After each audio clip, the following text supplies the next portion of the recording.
Olá pessoal, estamos aqui para a nossa segunda aula, né? Espero que você já tenha assistido a primeira aula e a gente vai dar continuidade hoje, tá? Com o nosso curso e com o nosso conteúdo desta semana.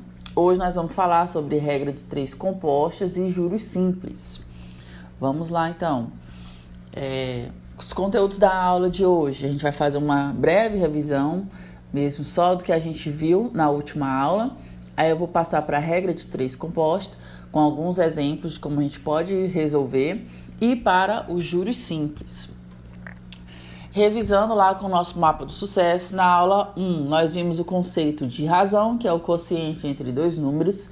A gente viu o conceito de proporção, que é saber que as coisas elas têm a mesma forma, a mesma dimensão, mas possuem tamanhos diferentes, e existe uma razão de proporção entre elas.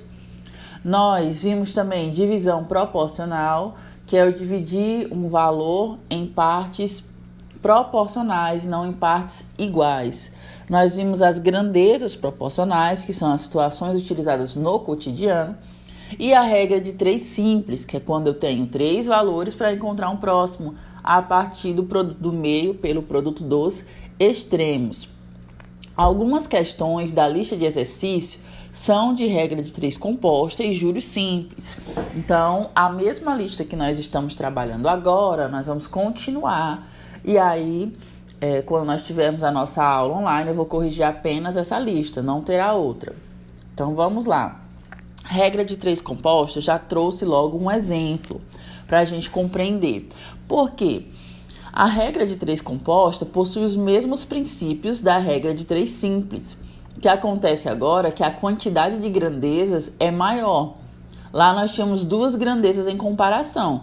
Aqui nós podemos ter três ou mais grandezas. Eu trouxe com três grandezas, que é o que geralmente se vê no ensino fundamental. Então, nós vamos fazer os exemplos, um exemplo direto e um exemplo inverso, para nós podermos compreender completamente como que funciona. Deixa eu colocar aqui os lápis. Vamos lá. Diz aqui, ó, a questão, o exemplo. Um ônibus a velocidade de 80 km por hora percorre 1 km em 45 segundos. Qual é a distância que o ônibus percorrerá a velocidade constante de 100 km por hora em 72 segundos? Então, vamos lá. O que a gente tem que fazer primeiro, né? Anotar as informações. Eu vou perceber e separar logo aqui quais são as minhas grandezas, ó.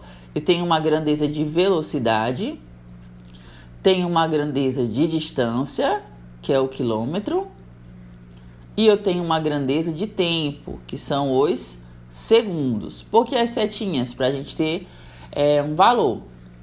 Tá perguntando qual é a distância, então o X vai estar embaixo da minha grandeza de distância, que o ônibus percorrerá a uma velocidade de 100 km em 72 segundos. Então, o tempo é 72.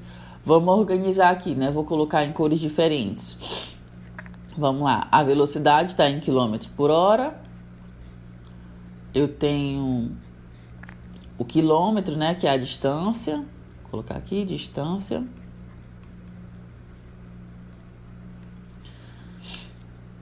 E de roxinho eu vou colocar os segundos, que é o tempo. Beleza. Aí a gente vai preencher as unidades. Ele disse que a velocidade era 80 km no começo e tem 100 km lá no final, a gente já anotou. A distância, ele disse que era de 1 km e a outra é o que eu quero saber, né? Qual é a distância, onde vem a minha incógnita. E o tempo, ele falou que primeiro eram 45 segundos e por último 72 segundos. Então vamos ler o problema aqui embaixo já, ó. Em 80 km por hora, eu percorro uma distância de 1 km em 45 segundos. Em 100 km por hora, qual é a distância que eu percorro em 72 segundos? Então, quando a gente organiza nas unidades corretas, fica mais fácil a gente compreender. E essa é a maneira certa de fazer a questão. Se não tiver organizado, a gente vai fazer e vai dar um outro valor, porque as unidades elas precisam ser correspondentes. E aí, a próxima coisa que nós temos que fazer aqui é ver se as grandezas são diretamente ou inversamente proporcionais. Então vamos lá, eu ensinei, né? A gente isola aqui a parte do x e faz a comparação. Então vamos lá, vou fazer a comparação entre a distância e a velocidade. Vou colocar a setinha aqui para cima. Professora, a seta tem que ser para cima sempre, você que escolhe, se é para cima ou se é para baixo. Vamos lá, quanto maior a distância que eu tiver, maior é a velocidade que eu posso andar? Sim. Ou quanto maior a velocidade que você tiver, maior o período de distância que você pode percorrer. Então, é diretamente proporcional. Ok. Quanto maior a distância, mais tempo você gasta? Sim. Ou, quanto mais tempo você tem, mais você pode caminhar. Então, percebam que todas as grandezas aqui são diretamente proporcionais. Então, a gente vai escrever isso de maneira direta. Então, isolando a incógnita, fica aqui, ó, 1 sobre x igual. Como é direto, a gente só reescreve 80 sobre 100. E aí, se fosse uma regra de 3 simples, acabaria aqui, né? Como ela é composta, eu tenho que fazer o produto multiplicativo pela outra grandeza. 45 sobre 72. Ok? E aí, vamos lá, né? Eu vou fazer as simplificações. Vou cortar esse zero aqui. Eu vou reescrevendo todas as vezes, porque alguém pode não fazer simplificando e ficar um pouco mais difícil. Então, eu vou fazer reescrevendo. Mas quem já souber fazer direto, pode fazer direto, já que a prova é uma questão de tempo também, né? Aqui eu vou simplificar o 8 e o 72. 72 dividido para 8 dá 9, né? Então, vai ficar 45 em cima, e embaixo vai ficar 10 vezes 9. De novo, eu posso simplificar o 45 e o 9. Que vai dar 5. Em cima, porque o de cima é o maior. 5 sobre 10. Aqui eu posso fazer direto o tranchant, ou posso também simplificar o 5 e o 10. Vou fazer direto, ó. 5x igual a 10 vezes 1, que é 10. Então, x igual a 10 sobre 5, x igual a 2. E esse 2 que estava faltando era na distância. Então, quer dizer que ele vai percorrer 2 km se ele estiver andando uma velocidade de 100 km por hora em 72 segundos. Vamos conferir aqui se a resposta está correta. Exatamente, ó, 2 km vão ser percorridos. Então, para a gente organizar uma regra de 3 composta, que é bem fácil de cair no instituto, nós precisamos separar as grandezas, depois fazer a comparação para saber se elas são diretas ou inversas. Se elas forem diretas, a gente monta toda na multiplicação direta. E aí, se for inversa, eu vou ensinar agora com um outro exemplo. Ok? Printa aí que eu vou apagar aqui. Alright, vamos lá. Próximo exemplo, alimentando porcos. Para alimentar 12 porcos durante 20 dias, são necessários 400 kg de farelo. Quantos porcos podem ser alimentados com 600 kg de farelo durante 24 dias? Então, vamos novamente separar as informações. Isso é muito importante na hora da prova, ó. São 12 porcos. Então, porcos já é uma grandeza. E tem 12 deles. Vou colocar aqui, ó, porcos. Tem 12. Beleza. Durante 20 dias. Então, dias é a outra grandeza. E tem 20. Então, dias tem 20. E, por último, aqui tem quilos de farelo. Quilos de farelo é a outra grandeza, né? E são 400, que no caso aqui é a comida. Ou a ração. Farelo. São 400 quilos. Beleza. Aí vamos procurar as outras unidades, né? Ó, quantos porcos? Então, se ele está perguntando quantos são os porcos, eu vou colocar o x aonde? Embaixo dos porcos. Aí vamos lá. Serão alimentados com 600 quilos de farelo. Então, aqui no laranjinha. E durante 24 dias. Então, o vermelhinho aqui, 24. Então, o que eu tenho que fazer agora, né? Já organizei. Então, eu vou comparar as minhas grandezas. Vou sempre pegar onde tem um x. Vou colocar a setinha dos porcos para cima. Pode colocar para baixo? Pode colocar para baixo. Você que escolhe. Então, vamos lá. Quanto mais porcos eu tiver, menos dias a comida vai durar, né? Então, é inverso. Aí, vamos lá. Agora, vamos comparar os porcos e o farelo. Quanto mais porcos eu tiver, mais quilos de farelo eu preciso, né? Ok? Pronto. Então, eu já percebi que uma parte, ela é inversamente proporcional, mas a outra é diretamente. Então, o que eu vou fazer aqui? Vou escrever a parte da incógnita isolada e vamos escrever também a multiplicação. Só que, como os dias, eles são inversamente proporcionais, o que a gente tem que fazer? Inverter a nossa fração. Então, aqui vai ficar 24 sobre 20 vezes, esse aqui é direto, 400 sobre 600. Vou simplificar os zeros. Aqui eu vou ter, então, 12 sobre x igual a 24 sobre 20 vezes 4/6. Eu vou fazer agora duas simplificações. Ó, o 20 e o 4, eu vou simplificar e vai sobrar 5. E o 24 e o 6 eu vou simplificar e vai sobrar 4. Então, vamos lá reescrever aqui já simplificado. 12 sobre x igual... Em cima sobrou 4, né? E embaixo sobrou 5. Por quê? Porque o 24 aqui é o maior, eu estou simplificando por 6. E o 20 é o maior, eu estou simplificando por 4. Professor, não sei fazer simplificando assim rápido. Também pode fazer como fiz da outra vez, indo devagar. Ou você pode fazer as multiplicações. Eu prefiro as simplificações porque deixa a conta mais rápida. 4x igual a 12 vezes 5. Aí aqui, né, eu também não vou multiplicar para depois dividir. Eu vou simplificar, mas vai da escolha. Aqui eu posso ver que o 12 e o 4 dá para simplificar. Então vai ficar 3 vezes 5, que dá 15. Então, 15 porcos podem ser alimentados durante 24 dias com 600 quilos de ração. Então, percebam que as simplificações, elas são opcionais. Eu aconselho porque facilita na hora da prova e vocês precisam de tempo. Tá, e a resposta são 15 porcos. Ok? Agora nós vamos para a parte de juros simples. Printa aí que eu já vou mudar aqui o slide. Bora nós. Vamos lá. O que é juros simples?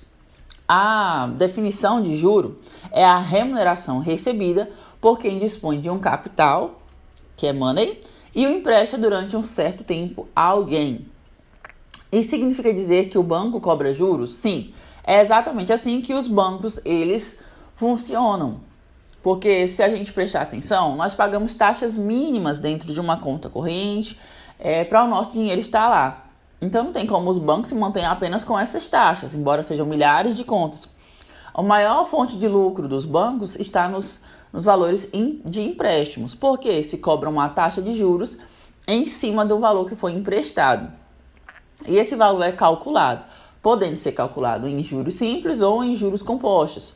E aí os juros compostos vocês vão ver já a partir do ensino médio. E esses juros que são colocados sobre um dinheiro, eles vão render uma outra quantidade. Então, se, por exemplo, eu vou emprestar aqui para a Mariazinha R$500 e eu vou cobrar para ela uma taxa de 10% ao mês. Então, se ela demorar um mês para me devolver, ela vai devolver os R$500, né, que ela tem que devolver, mais 10%. 10% de 500 é 50, então ela teria que me devolver 550. E quanto mais ela demorar, mais eu vou receber de volta. Então eu tenho a certeza que eu vou receber o meu dinheiro, o meu valor do meu capital e também vou receber o valor com os juros. Então eu gosto de falar que juros nada mais é do que o dinheiro no tempo. É o quanto que o meu dinheiro, o meu money, ele vai render em um período de tempo. Então vamos lá. Aqui a gente tem a primeira fórmula que a gente utiliza em juros simples. Essa fórmula serve para a gente calcular os juros, o capital, a taxa e o tempo. E aí eu vou já colocar as nomenclaturas aqui embaixo para a gente compreender melhor. Por isso que eu digo que os juros é o dinheiro no tempo. Porque sempre que eu tenho aqui, ó, grandezas que elas são multiplicativas, elas são diretamente proporcionais. E perceba que o capital e o tempo são diretamente proporcionais. Quanto maior o capital e o tempo, maior a quantidade de juros que eu vou ter. Agora, se eles estivessem na divisão, né, na parte de baixo da minha fração, aí eles seriam inversamente proporcionais. A outra fórmula que nós temos nessa seção de juros simples é montante igual ao capital mais os juros. E o que é o montante?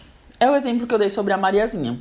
Se ela me pagasse após um mês, eu iria receber R$550. Então, eu iria receber o que eu emprestei, 500, mais os juros que foi 50.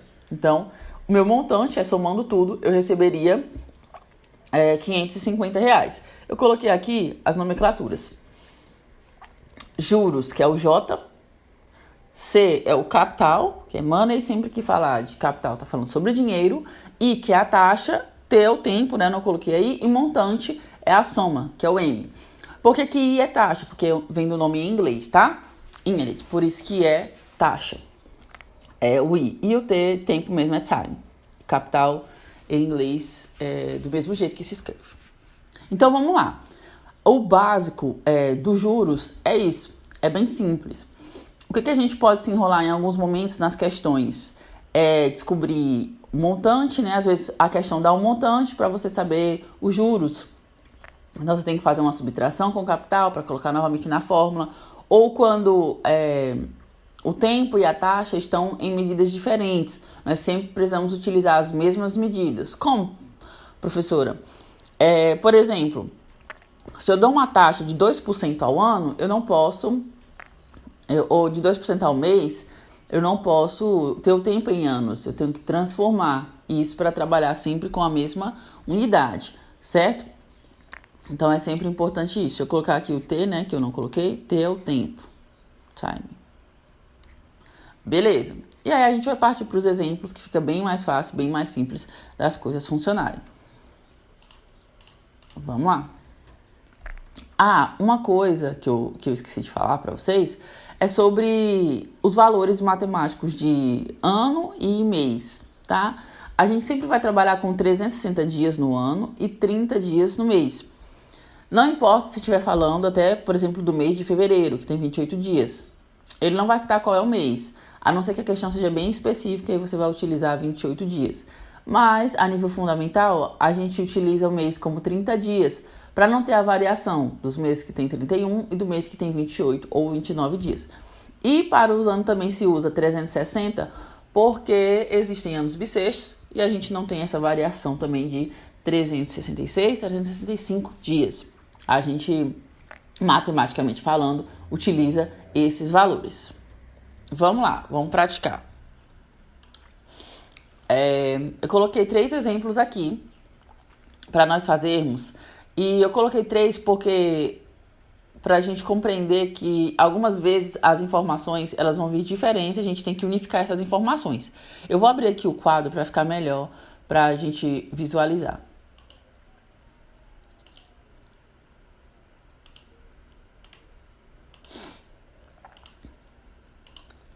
Pronto, vamos lá, né? Primeira questão fala assim, quanto rende de juro? Então, é sempre importante anotar as informações, porque você vai saber o que a questão está pedindo e o que você tem. Quanto rende de juro um capital de 13 mil aplicado a uma taxa de 11% ao ano durante 4 anos? Pronto, essa é a primeira parte da pergunta. Depois fala assim, em um ano rende quanto? Ok. Então, nós vamos resolver para 4 anos e depois para 1 ano. Vamos lá. Resolvendo aqui, eu vou aplicar na minha fórmula, né? A fórmula nós vimos que é juros igual a CIT sobre 100. Então, vamos apenas substituir, já que nós já separamos as informações. Os juros é o que eu quero descobrir. O capital é 13 mil. A taxa, ela está anual e o tempo está em anos. Então, está ok. Eu posso prosseguir com as minhas informações. Então, a taxa é 11 e o tempo é 4. Tudo isso sobre 100. Então, vamos simplificar aqui 2 zeros com esses 2 zeros. Eu vou ficar com 130 vezes 11 vezes 4.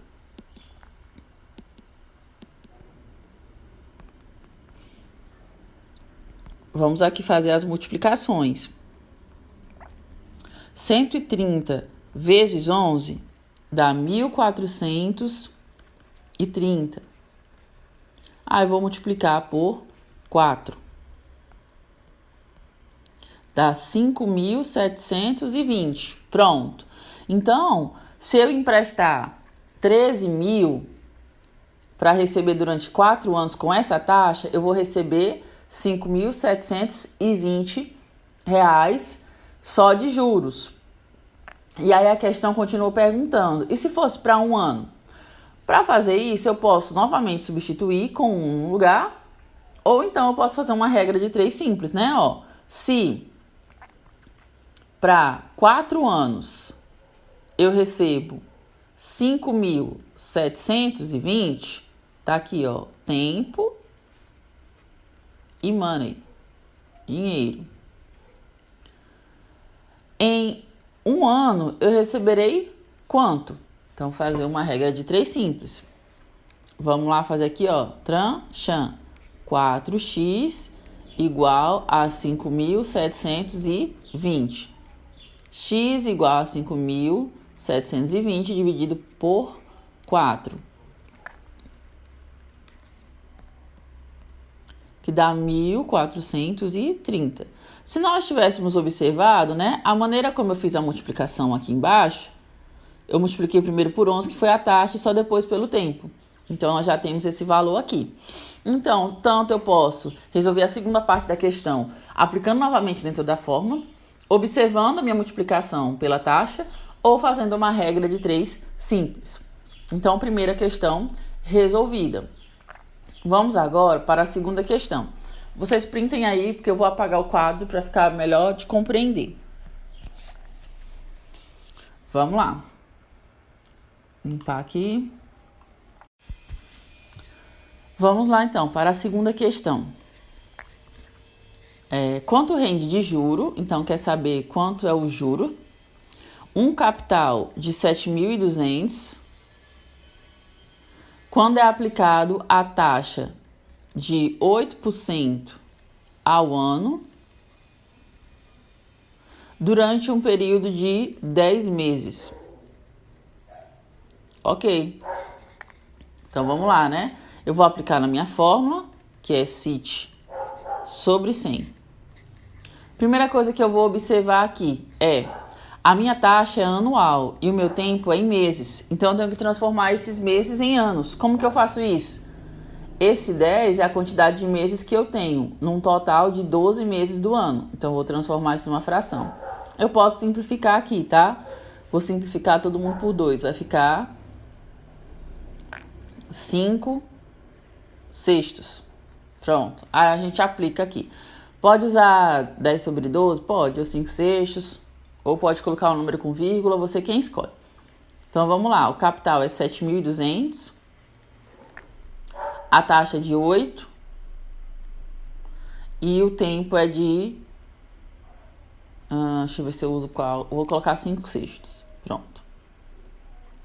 5 sextos sobre 100. Não pode esquecer do 100. Se eu fizesse aqui, né, ia ficar assim. Conserva a primeira, multiplica pelo inverso da segunda. Então, eu poderia simplificar esses zeros aqui. Então, vai ficar assim. 72 vezes 8 vezes 5 sextos. Ok. Aí, eu já posso ver que o 72 dá para dividir para 6, que dá 12. Então, aqui... Deixa eu subir melhor. Então, eu vou ter assim, 72 e o 6 vai dar 12. Então, vai ficar 12 vezes 8 vezes 5. Eu sei que 8 vezes 5 é 40. Pronto. Aí, dá para eu fazer 12 vezes 4, que dá 48, com 0, 480. Então, essa é a quantidade de juros que eu vou receber para esse período de tempo. Então, a gente tem que prestar atenção quando a taxa é diferente do tempo, para deixar tudo igualzinho, tá? Printa aí que a gente vai para a próxima. Próxima questão. Qual será o montante ao final de uma aplicação de um capital de 3.960 durante 300 dias a uma taxa de 15% ao ano. Ok. Então, essa questão está perguntando o montante, né? A gente sabe que a fórmula do montante é o capital mais os juros. Então, primeiro eu vou ter que descobrir os juros para depois substituir nessa fórmula aqui. Então, a primeira coisa que a gente vai descobrir aqui é os juros. Então, a fórmula dos juros é CIT sobre 100. Aí, vamos lá. Aqui, eu estou percebendo que o tempo está em dias e a taxa é anual. Tá, mas eu tenho como transformar, né, os meus dias em anos. Eu sei que um ano comercial tem 360 dias, então eu posso escrever isso aqui como sendo 300 sobre 360. Simplifica, vai ficar 30 sobre 36. Simplificando novamente por 6 para ficar um pouquinho menor, a gente vai ter 5 sextos, como na anterior, né? Então vamos lá, vamos substituir. Eu tenho aqui, eu quero descobrir os juros primeiro. O meu capital é de 3.960. A minha taxa é de 15% ao ano e o meu tempo em anos é 5 sextos sobre 100. Como eu expliquei, né, na anterior, posso simplificar o zero. Nesse caso, só um zero. Aí eu vou ter o que aqui? Vamos aqui para cima. Juros igual a 396 vezes 15 vezes 5 sobre 6 vezes 10, né? Que é que conserva a primeira, multiplica pelo inverso da segunda. Eu sei que 396 dividido para 6 vai dar 66. Então, eu posso simplificar. Vai ficar 15 vezes 5 depois e o 10. Eu posso simplificar o 10 e o 5. Novamente, você pode fazer a multiplicação se você preferir. Embaixo vai ficar 2. Eu posso simplificar o 66 e o 2, que vai dar 33. Deixa eu ir lá para cima novamente. Vai ficar 33 vezes 15. E aí eu faço a minha multiplicação por último, que vai dar 495. Então ele quer saber o montante. Então não acaba por aqui. Lá no Instituto, o que vai ter? Letra A, 495. Quem não terminar de fazer a questão, vai marcar, né? Então tem que prestar atenção no que a questão está pedindo. O montante é a soma dos valores. Então, o meu capital era de 3.960 e o meu juros é 495. Somando aqui, ó, 5, 9, 6, 15, vai 1, 10, 14, vai 1, 3 e 1, 4. 4.455. Esse é o meu valor do montante. A partir da fórmula que nós vimos, primeiro calculando os juros e depois colocando na fórmula do montante, fazendo a soma aí. Então, pessoal, é isso, né, que eu tenho hoje. Nós finalizamos com a parte de juros simples e regra de 3 composta. E aí eu vou marcar a aulinha com vocês para nós estarmos resolvendo as questões daquela lista, tá bem? Um beijo e até mais. Bye, bye.